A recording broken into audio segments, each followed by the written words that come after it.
তোমাদের এর পরবর্তী অংশটা এবার আমি পড়াবো। দ্য আইজ হ্যাভ ইটের যে পর্যন্ত পড়েছিলাম তারপর থেকে পেজ নাম্বার 44 পেজের could see telegraph post flashing by এই পর্যন্ত পড়িয়েছিলাম আজকে তারপর থেকে। তো ন্যারেটর প্রশ্ন করছেন, have you noticed I ventured. Ventured বলতে প্রকাশ করা বা বলা। তো have you noticed I ventured, আমি বললাম, আমি জিজ্ঞাসা করলাম, আপনি কি দেখেছেন, লক্ষ্য করেছেন, that the trees seem to be moving while we seem to be standing still.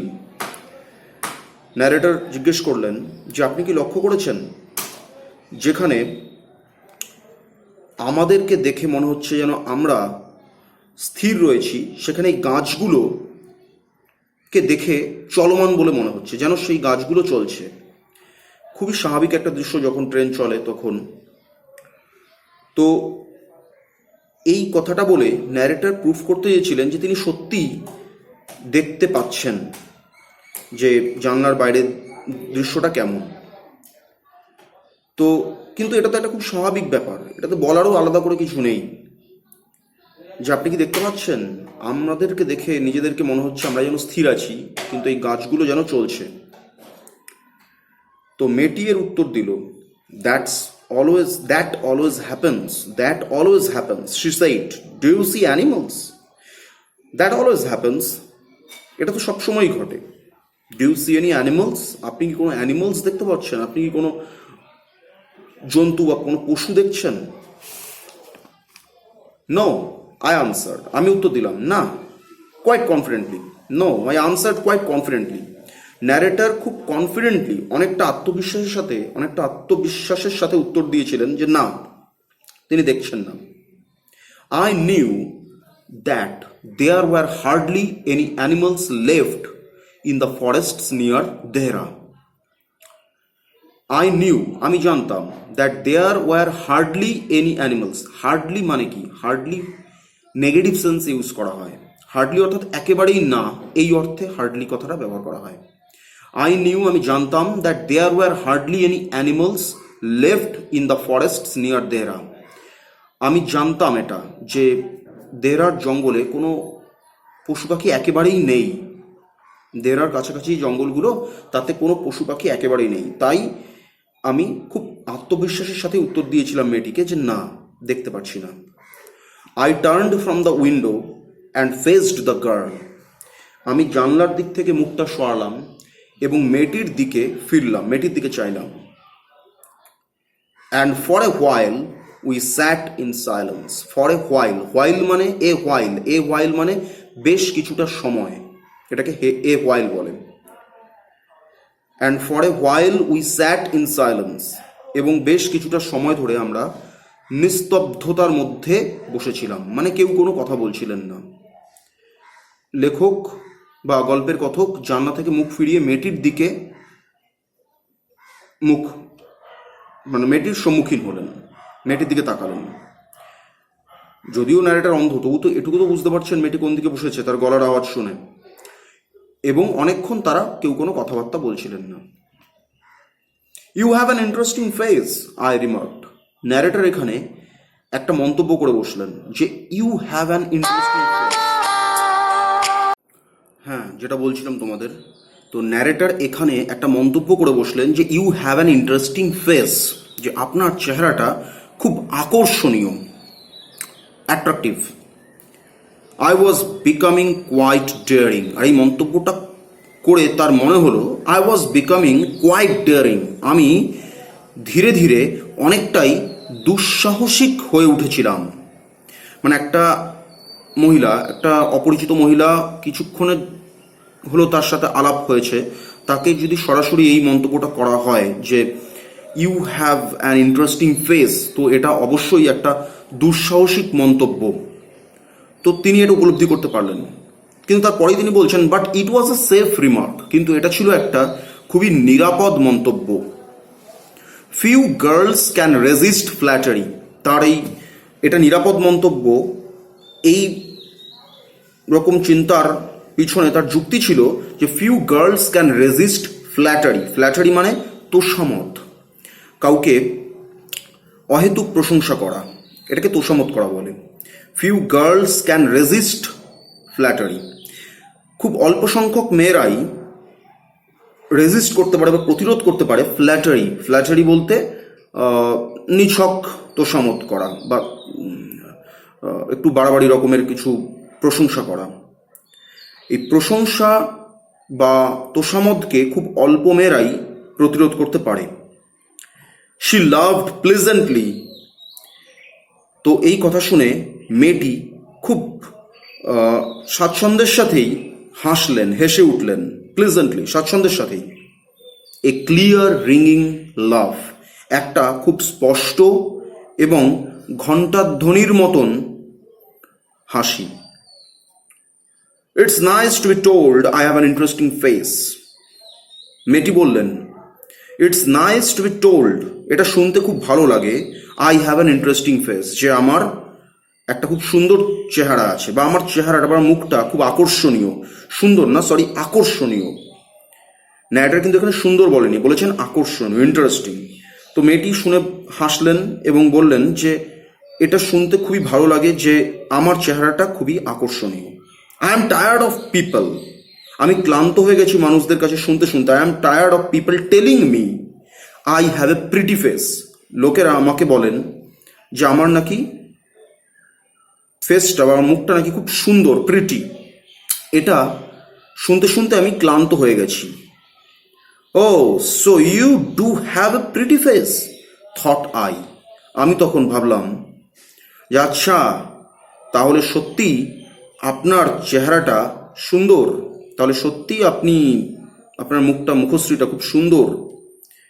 এটা ন্যারেটর ভাবলেন, মনে মনে ভাবলেন। তিনি তো চোখে দেখতে পাচ্ছেন না এটি সুন্দর কি সুন্দর না, তাই তিনি একটু চালাকি করেই বলেছিলেন যে আপনার চেহারাটা খুব আকর্ষণীয়। তো এই কথায় মেয়েটি খুব সম্ভবত খুব খুশি হয়েছিল, তাই হাসলেন এবং বললেন যে আমি এটা শুনে আমার খুব ভালো লাগলো যে আপনি নতুন কিছু বললেন। লোকের কাছে এই কথা শুনতে শুনতে আমি ক্লান্ত হয়ে গেছি যে আমার মুখশ্রীটা নাকি খুব সুন্দর, আপনি বললেন যে এটা খুব আকর্ষণীয়। তো এই কথাটা শুনে ন্যারেটর, কথক, এটা বুঝতে পারলেন যে মেয়েটির মুখ সুন্দর।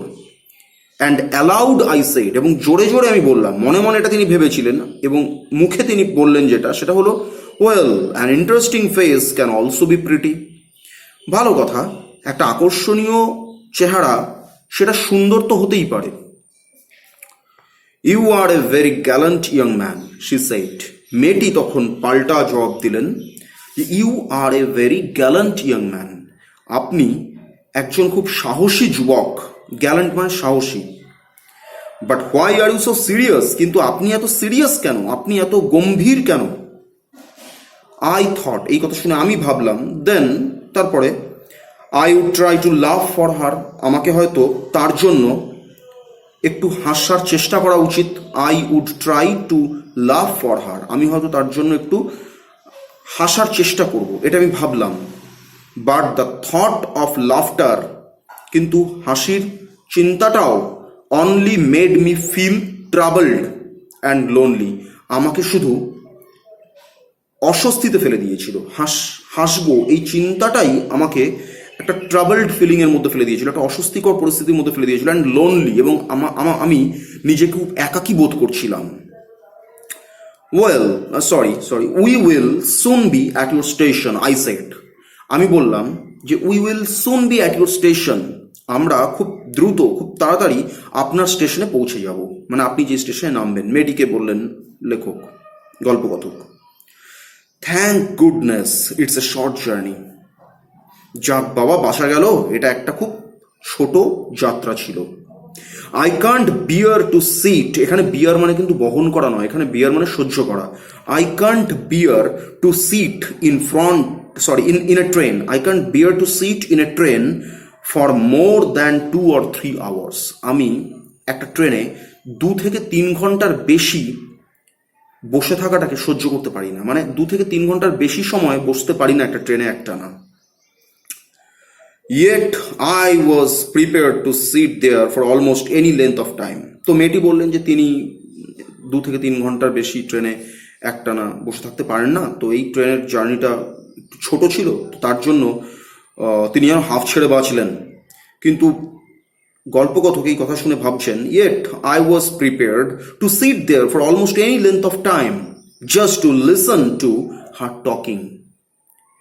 কিন্তু আমি শুধুমাত্র তার কথাগুলো শোনার জন্য ওই ট্রেনে, ওই কম্পার্টমেন্টে যে কোনো সময় পর্যন্ত বসে থাকতে রাজি ছিলাম। Her voice had the sparkle of a mountain stream. Sparkle মানে স্ফুলিঙ্গ, স্ফুলিঙ্গকে স্পার্কল বলে। Her voice had the sparkle of a mountain stream. তার কণ্ঠস্বরে, মেয়েটির কণ্ঠস্বরে একটি পাহাড়ি ঝর্ণার তরঙ্গের মতন, এটি পাহাড়ি ঝর্ণার তরঙ্গ ছিল। মেয়েটির কণ্ঠস্বরের মধ্যে যেন একটা পাহাড়ি ঝর্ণার তরঙ্গ ছিল। পাহাড়ি ঝর্ণার যে শব্দ, যে মিষ্টি শব্দ, মেয়েটির কণ্ঠস্বরের মধ্যেও সেরকম মিষ্টতাকে তিনি খুঁজে পেয়েছিলেন। As soon as she left the train, যখনই মেয়েটির ট্রেনটা ছেড়ে চলে যাবে, she would forget our brief encounter. Encounter মানে সাক্ষাৎ, আর ব্রিফ মানে সংক্ষিপ্ত। যখনই মেয়েটি ট্রেনটি ছেড়ে চলে যাবে, তিনি হয়তো আমাদের এই সংক্ষিপ্ত সাক্ষাৎ বা সংক্ষিপ্ত আলাপচারিতার কথা ভুলে যাবেন। But it would stay with me, কিন্তু এটা আমার সাথে থেকে যাবে। It would stay with me, এই যে আলাপচারিতার স্মৃতি, সেই স্মৃতিটা আমার সাথে থেকে যাবে for the rest of the journey, এই যাত্রার বাকি অংশটুকু। And for some time after, এবং হয়তো এই যাত্রা, এই জার্নি শেষ হওয়ার পরে আরও কিছুক্ষণ সময় পর্যন্ত থেকে যেতে পারে। দ্য ইঞ্জিনস হুইসল shrieked, ইঞ্জিনের বাঁশি চিৎকার করলো, মানে ইঞ্জিনের বাঁশি বাজলো। দ্য ক্যারিয়েজ হুইলস, ক্যারিয়েজ বলতে compartment, the carriage wheels changed their sound, চাকার, ট্রেনের চাকার যে শব্দ, সেই শব্দর ছন্দটা যেন আস্তে আস্তে পাল্টে গেল। মানে এবার ট্রেনটা গতি কমে আসছে, ট্রেনটা থামবে কোনো স্টেশনে। Carriage wheels changed their sound and rhythm, কম্পার্টমেন্টের চাকাগুলো তাদের আওয়াজ এবং ছন্দকে পাল্টে ফেললো। দ্য গার্ল গট আপ, মেয়েটি উঠে দাঁড়ালেন and began to collect her things, এবং তার মালপত্র, লাগেজ, এগুলোকে গুছাতে লাগলেন। আই ওন্ডার্ড, ওন্ডার মানে অ্যাকচুয়ালি আশঙ্কা করা। I wondered if she wore her hair in bun or if it was plaited. আমি ভাবলাম মেয়েটি তার চুলটাকে কি খোপা করে রেখেছে। বান মানে খোপা, মেয়েটি কি তার চুলটাকে খোপা করে বেঁধেছে, or if it was plaited, নাকি চুলটা বিনুনি করে বাঁধা। Perhaps it was hanging loose over her shoulders, হয়তোবা চুলটা খোলা ছিল, তার কাঁধের কাছ থেকে সামনের দিকে আনা। Or was it cut very short, অথবা এটাও হতে পারে যে চুলটা খুব ছোট ছোট করে কাটা। তো গল্পকথক তো অ্যাকচুয়ালি অন্ধ ছিলেন, তো তিনি চাইতেন যতটা সম্ভব তার সামনের ব্যক্তি বা সামনের যে পরিস্থিতি সেটাকে একটা আন্দাজ করে নিতে। কিন্তু সব জিনিস তো আর দৃষ্টিশক্তি ছাড়া সম্ভব নয়। তো এটা হয়তো একটা তার অসামর্থ্যতা ছিল, যে তিনি অনেক কিছুই আওয়াজ শুনে, চপ্পলের মানে পায়ের আওয়াজ, চলার আওয়াজ শুনে বলতে পারেন মেয়েটি চপ্পল পরেছিলেন, কিন্তু সব কিছু তিনি এইভাবে আন্দাজ করতে পারেন না। তো এটাও তার ব্যর্থতাই ছিল একরকম। তিনি বুঝতে পারেননি যে মেয়েটির চুলটা কীরকম ছিল, যদিও সেই বিষয়ে তার জানার খুব আগ্রহ ছিল, যে মেয়েটি তার চুলটা খোপা বেঁধে রেখেছিল, নাকি বেনুনি করেছিল, নাকি ছোট ছোট করে কাটা ছিল তার চুলটা। The train drew slowly into the station, ট্রেনটা খুব ধীরে ধীরে স্টেশনে প্রবেশ করলো। Outside there was the shouting of porters and vendors, বাইরে কুলি, পটার্স মানে কুলি আর ভেন্ডার্স মানে হকার, বাইরে কুলিদের এবং হকারদের চিৎকার চেঁচামেচি শোনা যাচ্ছিল। কোনো দূরপাল্লার ট্রেন যখন কোনো স্টেশনে দাঁড়ায়, তখন এটা খুব একটা চেনা জানা পরিস্থিতি। And a high pitched female voice near the carriage door, এবং ওই কম্পার্টমেন্টের দরজার কাছে একটা খুব চড়া গলার মহিলার আওয়াজ তিনি পেলেন। That voice must have belonged to the girl's aunt. তো গল্পের কথক বুঝতে পারলেন যে এই কণ্ঠস্বরটা অবশ্যই মেয়েটির কাকিমার, যে কাকিমার কথা উঠতেই তিনি একটা মন্তব্য করেছিলেন, একটা কৌতুকপূর্ণ মন্তব্য করেছিলেন যে কাকিমারা নাকি খুব ভয়ঙ্কর প্রাণী হন।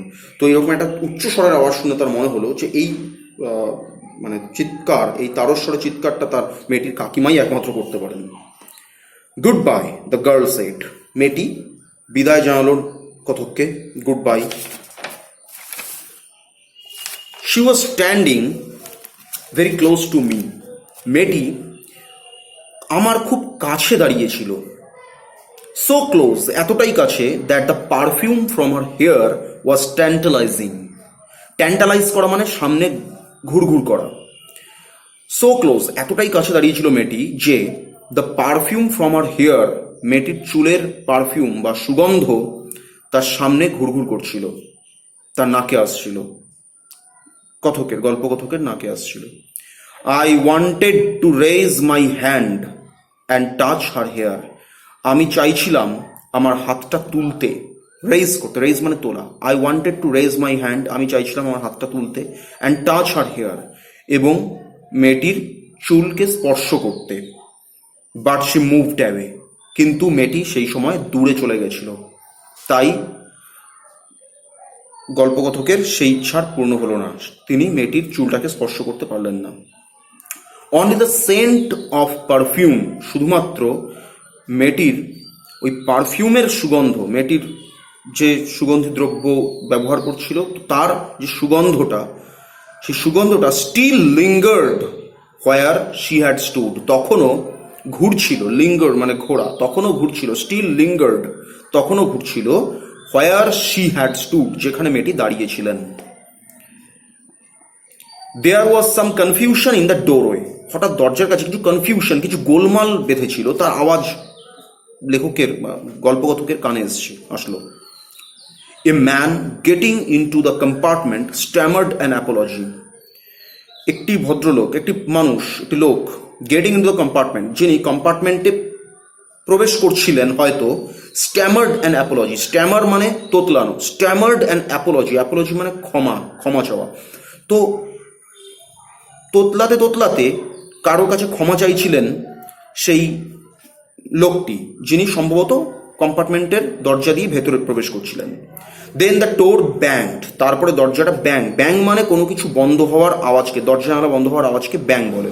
দেন দ্য ডোর ব্যাংড, তারপরে দরজাটা খুব সজোরে বন্ধ হয়ে গেল, সশব্দে এবং সজোরে। And the world was shut out again, তারপরে পুরো জগৎটা শাট আউট, বন্ধ হয়ে গেল, এগেইন পুনরায় সেই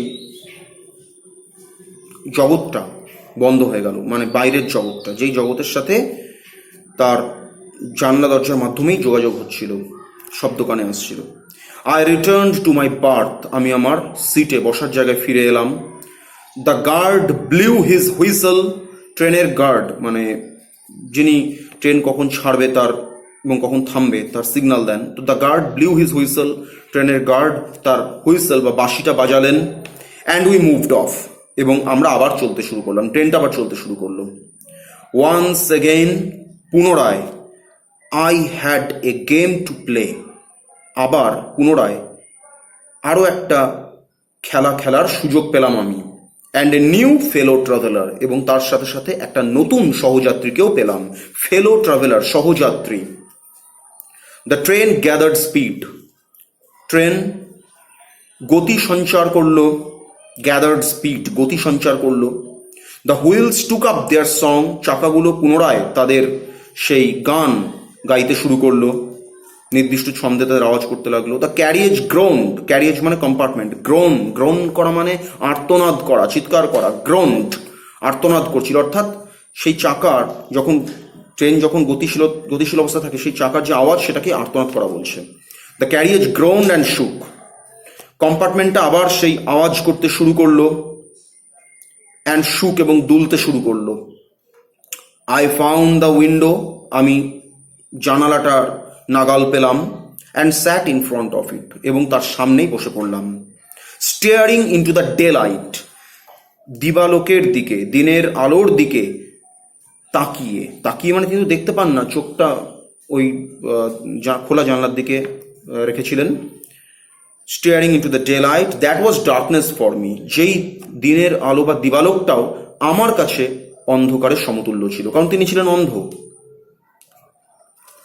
so many things were happening outside the window, এই জানালার বাইরে কত কিছুই না ঘটে চলেছে। It could be a fascinating game, fascinating মানে অত্যন্ত আকর্ষণীয়, এটাকে ফ্যাসিনেটিং বলে। It could be a fascinating game guessing what went out there, guess করা মানে আন্দাজ করা, তো guessing what went on, went on মানে হলো গো অনের পাস্ট টেন্স, গো অন মানে চলা, হোয়াট ওয়েন্ট অন আউট দেয়ার, এই জানলার বাইরের জগতে, সাধারণ জগতে যা কিছু ঘটে চলেছে সেটাকে আন্দাজ করাটা একটা খুব দারুণ আকর্ষণীয় খেলা হতে পারে। The man who had entered the compartment broke into my reverie, যেই মানুষটি কম্পার্টমেন্টের ভেতর প্রবেশ করলেন তিনি আমার রিভারি মানে দিবা স্বপ্ন, দিনের বেলায় ঘুমোতে ঘুমোতে বা ঝুমোতে ঝুমোতে যে স্বপ্নটা মানুষ দেখে সেটাকে দিবা স্বপ্ন বলে। এখানে ঠিক স্বপ্ন নয়, এখানে এইরকম যে 7-5 মানে আমাদের গল্পের কথক ভাবছিলেন একা একা বসে, সেটাকেই দিবা স্বপ্ন বা রিভারি বলা হয়েছে। তো তিনি ভাবছিলেন যে বাইরে কত কি না ঘটে চলেছে, সেটাকে আন্দাজ করাটা একটা সুন্দর আকর্ষণীয় খেলা হতে পারে। হয়তো গল্পের কথক এই খেলাটাই খেলছিলেন এতক্ষণ, আন্দাজ করার চেষ্টা করছিলেন মেয়েটির সম্বন্ধে, লোকটির সম্বন্ধে, যে লোকটি নতুন সহযাত্রী কম্পার্টমেন্টে উঠেছেন মেয়েটি চলে যাওয়ার পর। তো এরকম কিছু ভাবছিলেন সেই সময় একজন মানুষ, একজন লোক, সেই লোকটি যে লোকটি কম্পার্টমেন্টে উঠেছিলেন এবং এক তোতলাতে ক্ষমা চাইছিলেন, সেই লোকটি এসে তার এই চিন্তাভাবনাতে ব্যাঘাত ঘটালো, তার দিবার স্বপ্নকে ভঙ্গ করলো। You must be disappointed he said, তিনি বললেন আপনি মশাই আমাকে দেখে নিশ্চয়ই খুব হতাশ হয়েছেন। তিনি তো জানেন না যে অথর বা গল্পের কথক, ন্যারেটর যে অন্ধ, তিনি তো সেটা বুঝতে পারছেন না। তিনি এসে বললেন যে you must be disappointed, disappoint মানে হতাশ, আপনি নিশ্চয়ই আমাকে দেখে হতাশ হয়েছেন। I am not nearly as attractive a traveling companion as the one who just left. আমি এইমাত্র কম্পার্টমেন্ট থেকে যে মেয়েটি নেমে গেল বা চলে গেলেন তার মতন আকর্ষণীয় তো নয়ই, এমনকি তার কাছাকাছি আকর্ষণীয় নই। অর্থাৎ যেই মেয়েটি কম্পার্টমেন্ট থেকে চলে গেল, যেই মেয়েটি দেহরা পর্যন্ত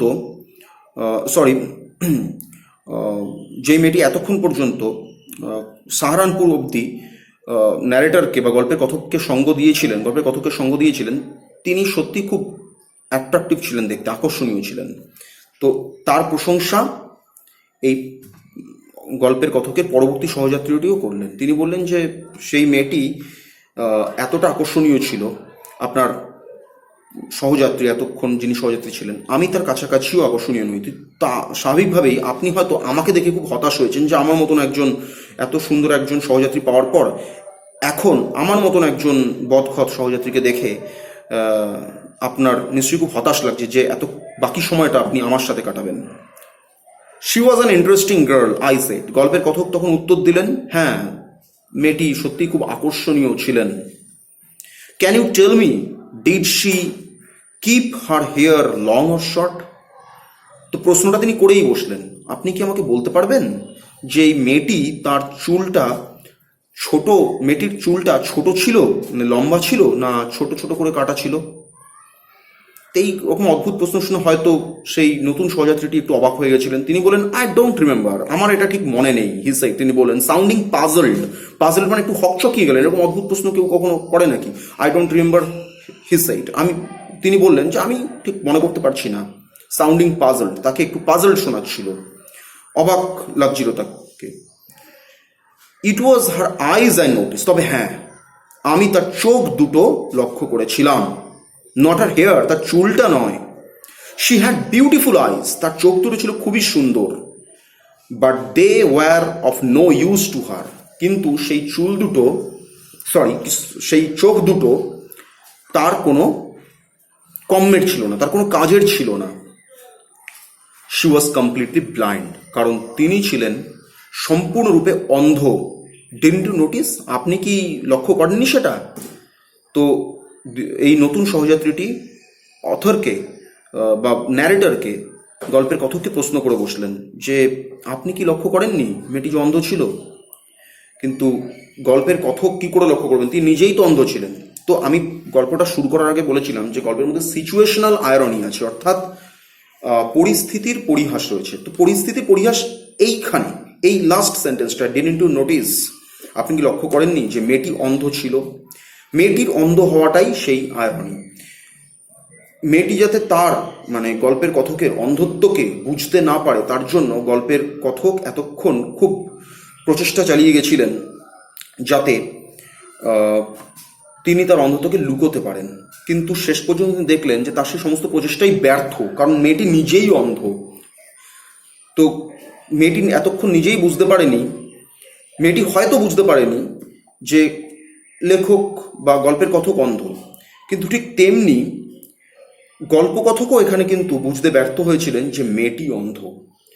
তো এখানেই দৃষ্টিহীনতার ব্যর্থতা। দৃষ্টিহীন হয়ে তিনি হয়তো বাকি ইন্দ্রিয় দ্বারা অনেক কিছুই বুঝতে পেরেছেন, অনেক কিছুই আন্দাজ করার চেষ্টা করেছেন, কিন্তু এটা একেবারেই বুঝতে তিনি পারেননি যতক্ষণ পর্যন্ত না অন্য আরেকজন ব্যক্তি তাকে বলে দিল। তো এই সত্যটা থেকে তিনি সম্পূর্ণ অজানা ছিলেন, অজ্ঞাত ছিলেন, এবং এতক্ষণ পর্যন্ত তিনি মেয়েটির সাথে যে চেষ্টাটা করেছিলেন নিজের অন্ধত্বকে লুকানোর, সেটা সম্পূর্ণই ব্যর্থ বলে প্রমাণিত হলো। তো এটা ছিল গল্পটা। তো এর পরবর্তী প্রশ্নগুলো আমি তোমাদেরকে দিয়ে দিচ্ছি।